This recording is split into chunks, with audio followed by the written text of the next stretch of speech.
Hello there, BookTube. This is Aaron from Aaron Read Book or Aaron Read a Book. Um, Doing a Friday read for the first time in a little while. The main reason I've not been reading so much this year and not been making as many BookTube videos is because I was training for a marathon and my first marathon, and I have now completed that, so I should be hopefully have more time for reading and stuff now. Although I do want to keep running. Here's my little medal from Brighton Marathon. And because I can't go anywhere without buying at least a few books, I have got a little book haul as well. I had basically no space in my bag, so I went to the Brighton open market, which is food stalls and things, but there is a little book. There was a little bookstall there as well, and I was instantly drawn to a couple of sort of science fiction-y books, some vintage science fiction, and I had them in my hand, and the guy who runs the bookstore was like, "You might want to look below the table."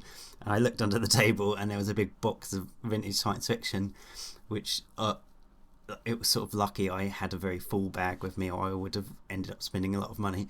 But we'll go through the ones I picked up. So the first one is a book I've already read, which is the Trouble with Lichen, John Wyndham.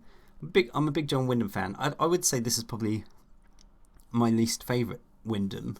I've only read it once though, and Claudia from Spencer's Library recently did a review of this book that sort of made me think more about it again. And so when I saw it, I actually don't have a copy of it, so I thought I'll pick that up. And I love these kind of 70s covers of Wyndham. I used to have the chrysalids in this style as well, but I gave it away. But I know, like Gareth from Book Songs and Other Magic doesn't like these ones, but I love them. And yeah, I just find they remind me of sort of school. And then I got another John Wyndham, which is short stories. I have read one of his short stories collection. I enjoyed it quite a lot. He's decent at short stories, and obviously most short story collections are quite hit or miss anyway. I remember it being mostly hit. This one is him writing as John Benyon, which is one. I think he had a couple of pseudonyms, and it's just a bunch of stories, wonders of time. I like I just love the 70s kind of style, or 60s or 70s style artwork on this corgi. So those were the two Wyndhams. I only got 3 books because I had limited space, but this one, a bit of a naughty cover, but the essential parts are starred. This is Frederick Pohl's Beyond the Blue Event Horizon, which is the sequel to Gateway, which is one of my favourite science fiction novels. So I've never actually read any more of the Gateway series. I've only read Gateway quite a few times. So, and I've never read any other Pohl either. I've just kept reading that one book over and over again when I was a teenager. But I can see one of the pods in the background. In Gateway, the characters they find this giant gateway thing that shoots people out all across the universe, and there's these pods, and it's kind of a lottery. You enter. Some of them go to places that don't exist anymore, or go into the heart of a star or something like that. But some of them go to rich lands, and you can make a fortune by being the first person there. And it's always a gamble, so you get one of these pods and see where it takes you. So that'd be interesting. And again, I just really like that cover. I love the colours on it. The rest of the books are just eBay orders. So we'll go through those. The first one, this is a running book. When I was trying to sort of amp myself up for the marathon, give myself confidence, got addicted to watching ultra running documentaries and ultra runners on on YouTube, and my thinking was, if these people can run an ultra marathon, I could run a marathon. Or trying to make it sort of 26 miles not sound that long. And I saw this Canadian guy called Jeff, who makes really beautiful videos. I'll leave a link to this particular one in my description. But he did the Bob Graham Round, which is it's a course in the Lake District where you do 42 hills in 24 hours, and it's called up there. It's called fell running, where you basically have this and he does a fell race before he attempts the round. But basically, it's like normal running, but there's no course. Everyone just runs up a hill, gets to the top, and then runs back down, and the first one down wins. It's insane and full of nutty people.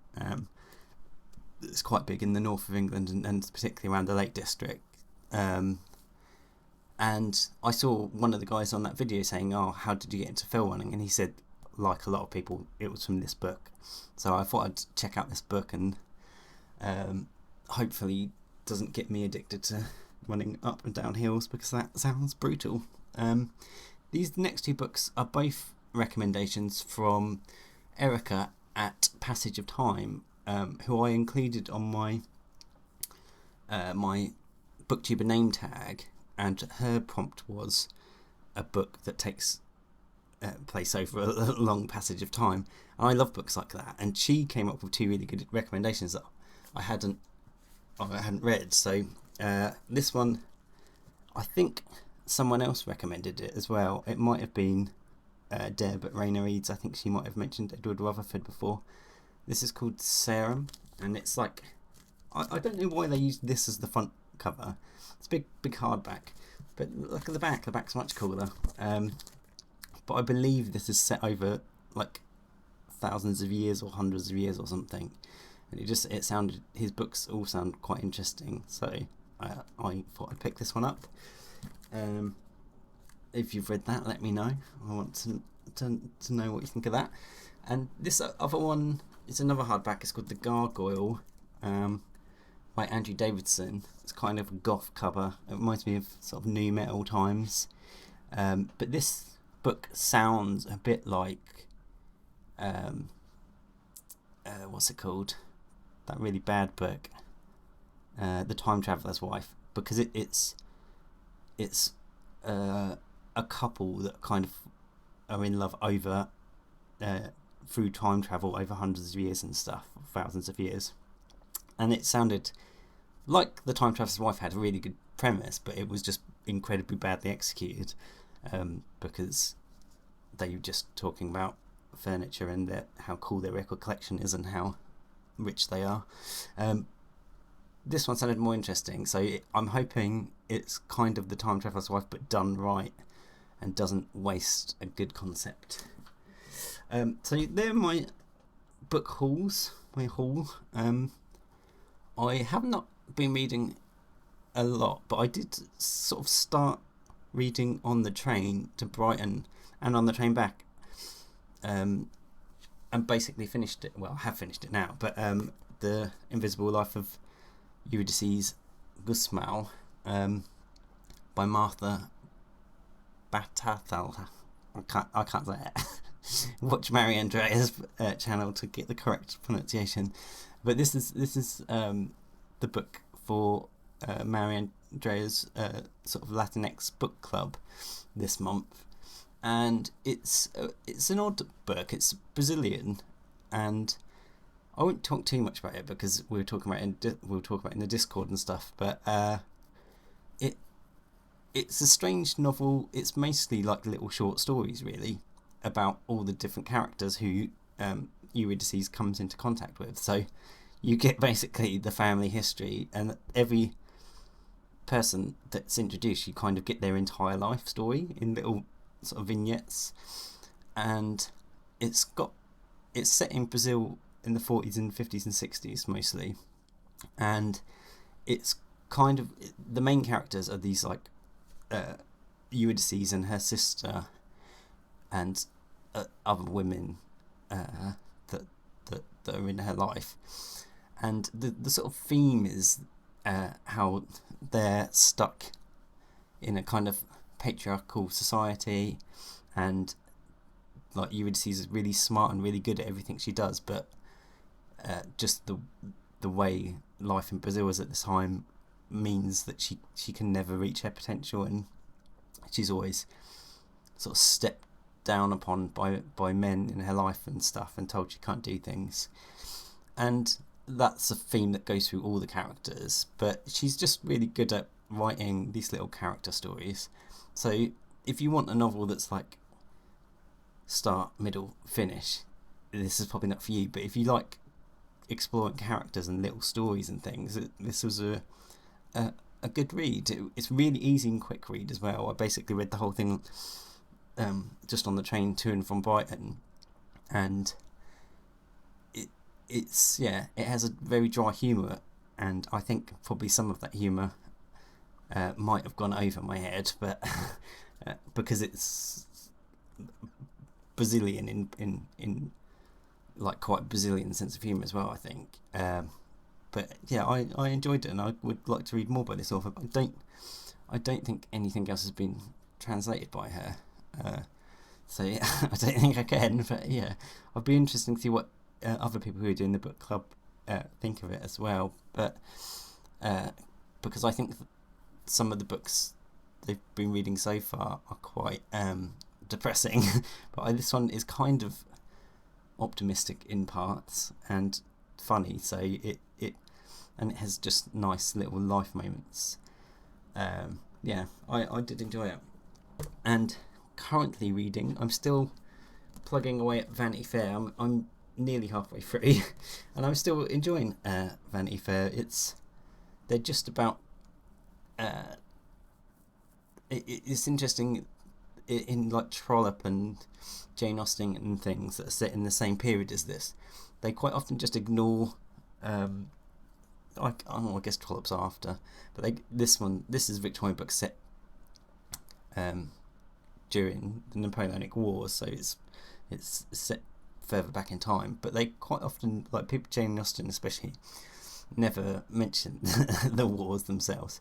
And in this, they're kind of, you follow a bunch of characters who are with soldiers, so they are just about to, like Napoleon's just escaped from Elba and is back in charge, and they're just going to meet him and eventually defeat him at Waterloo.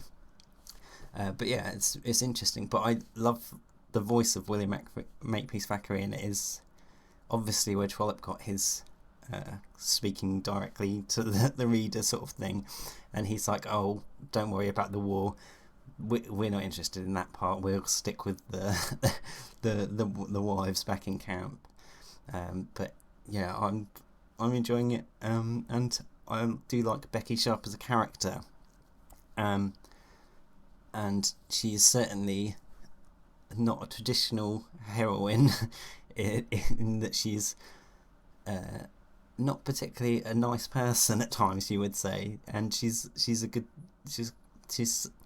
again, like Euridice, this is a book about smart women, but Becky Sharp is certainly not downtrodden at this point in the book anyway. She's good at getting her own way, and the beginning of the book especially shows, the first scene especially shows what you're going to get with Becky Sharp. I'm also just started this morning Lila by Marilyn Robinson. This is another one that I'm reading with the group on, and this is Kelly from Books on a Readings group going through all of Marilyn Robinson's Gilead books, and this is the third one. I have read this one before, but I think this is the one that I couldn't remember the most about, but it's instantly starting to come flooding back now. And Lila's a very interesting character because she is like a victim of the Great Depression and the market crash.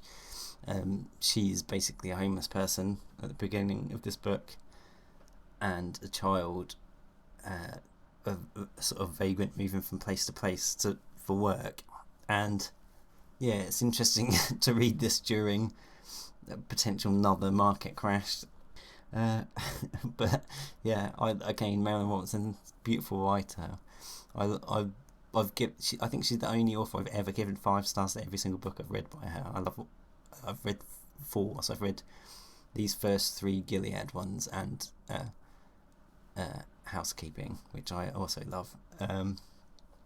But yeah, I'm also very much looking forward to next month where we read Jack, because that is her one novel that I haven't read, so that will be fun to get to, having refreshed my memory of all these ones. Yeah, and Lila is the wife of Reverend Ames, who's the main character in the first book. But in the first 2 books, you learn very little about her, because she just comes literally in from the rain and doesn't speak very much, and marries the Reverend, and is a lot younger than him. But this is her backstory, so it's very nice book to read. I also am still reading my audiobook of Jack Reacher, because I stopped listening to audiobooks so much because I was sort of trying to prepare for my marathon where I wouldn't be running to an audiobook, because I find when I'm running, if I listen to an audiobook, it really distracts you from what you're doing, so you're not so conscious of your breathing and your steps and how tired you are. And I thought I'm not going to be able to listen to an audiobook while I'm running a marathon, so I needed to wean myself off that a little bit, so I've just been listening to music. So I'm still listening to Jack Reacher, the first book, The Killing Floor, and I'm right at the end of that now. And I'm hoping it's one of these books where you kind of look forward to the action scenes, and I actually thought there'd be a lot more action scenes in this. I think it's probably a bit too long. They could have got to the end a bit quicker, but it's all heating up now, and there's lots of Jack Reacher kicking people's bottoms, but in a very violent way, so they die. And